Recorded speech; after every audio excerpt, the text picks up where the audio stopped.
Welcome, friends. So, there's no particular time. We can't find time. We have to make a bunch of construction and principles and agreement to try to define time. And we're more and more finding that when we do explore it, it it's very malleable. Even our construction of it turns out, it's very, very malleable. So, one likely thing that now is being understood is that there are multiple timelines, and at any given moment, we're on a particular timeline. Everybody else that we're with at this moment is on that timeline, but the last moment they might have been on another one that was slightly diverged, and somebody else on another one that was slightly diverged. And going into the future, we might be on a different one. It's like we whoever's with us at the moment is on that timeline, but whoever's with us in this moment could be going into a different timeline. Now, how does that relate to anything here? Well, there's this wonderful saying: stop talking and thinking, and there's nothing you'll not know. You'll not be able to know. Stop talking and thinking. There's nothing you will not be able to know. Without thought, there's far more access to knowledge than with thought. Without thought, there's far more access to knowledge than with thought. So I've been really experimenting with that. And this timeline idea is so helpful because anybody I'm seeing right now, they could have had a different past than me. So I don't have to expect them to know the same thing I know or imagine something the same way I imagine it, because for them it truly is different. So I arrived to work. I I came in what I thought was 20 minutes early. Turns out I was 10 minutes late because they had changed my schedule. At least I had checked last week. It wasn't that, but that was a different schedule. Now, who knows really? There's all possible changes that could have happened in that scenario. But I just, oh, well, great that I decided to come in 20 minutes early. My patient wasn't there yet. It worked out great. I didn't even hassle about it. But that's what happens now that I know that there can be so many timelines. Who knows when that assignment got changed? But all I know is in this moment, this is the new assignment, the earlier time. It's such an invitation, seeing the malleability of time to not know. And in the not knowing, I'm accessing far more spaciousness. I don't know. I don't know what they should know. There's just this relaxation, it's this ease. Not knowing, not thinking is access to far more. So somehow I showed up still on time for my patient.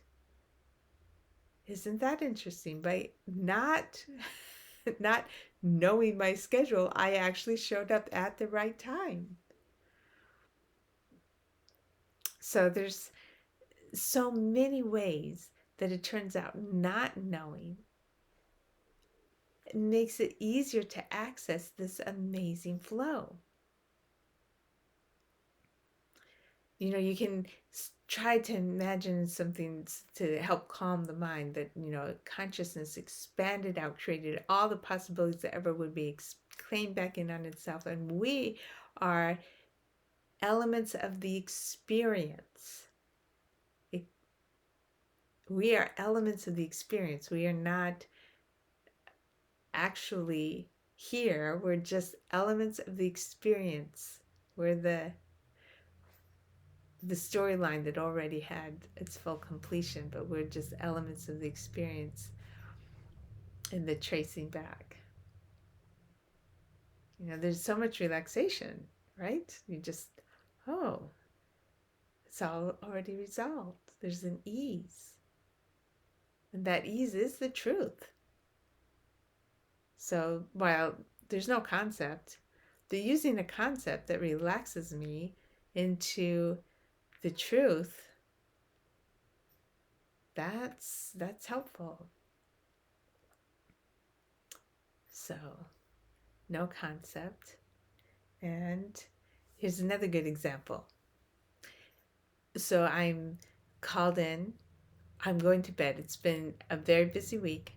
I am literally just put on my pajamas, walking to the bed, and I get called in by the hospital. So turns out I'm going in to do an ultrasound exam, and then I'm going to go to bed. Now, in that moment, as I'm driving to the hospital, they're suffering. I'm telling myself, I'm quitting this job. I'm quitting this job. I can feel, this disagreement. And then, I arrive, and then there's just being present with the patient and being able to curiously help resolve something. Turns out it's a very simple exam, actually. The shortest exam there possibly could be. That's what the exam is. I'm just checking to see if there's fluid for the doctor to drain. And it turns out there's not enough fluid. So there's nothing for him to do, nothing for me to do but put in my report and go home. Literally, it's less than 2 minutes. Yeah, easily less than 2 minutes. For the actual exam, there's, a little prep and stuff, a report and all that. But, I'm encountering this person, and I know now that there's no insignificant encounter. We've just had an energy exchange that was essential.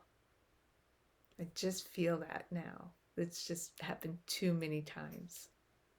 For example, I recently had an ultrasound exam, and again, it was at a very inopportune time, got called in, and here's a patient, amazing person, in extreme pain, and yet she's been very grateful to me, very appreciative, very kind the whole time, even though she's in excruciating pain. My exam is not helping that much because she has something else the matter with her. But, and then she tells me, she works a pretty low paying job, serving two sick people, and she explains to me all that she does for them. And it's an angel. I've just I've just been invited to do an exam on an angel. I I can't really help her much. I do find a small thing wrong with her, but it sounds like her pain is from something else. I'm not helping her, but she is helping me. This woman who just so cheerfully endures her pain, is grateful to me, and explains that her whole life is serving people who are suffering, doing, what could be considered more menial tasks for not particularly much money. And she's this happy, alive, vibrant. Okay, I've just been given a gift. It was time to call me away from my activities and give me this gift. So thoughts, really, they're just, the less I think, the more I know. The less I think, the more I know. And knowing about this timeline thing, and it does seem to be validated in real life. Somebody might remember a situation, and they remember somebody wearing one color, somebody else remembers them standing somewhere else wearing a different color. And those are possible, true, actual experiences. Now, the way physics is showing us.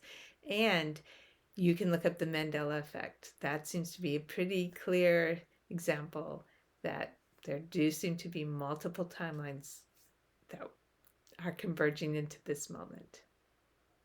So opening up to the possibility of multiple timelines really has just helped drop another layer of thinking, another layer of thoughts. And lo and behold, Turns out I do just the right ultrasound exams. Turns out I show up at the right time. Yeah. Stop talking and thinking. There's nothing you will not be able to know.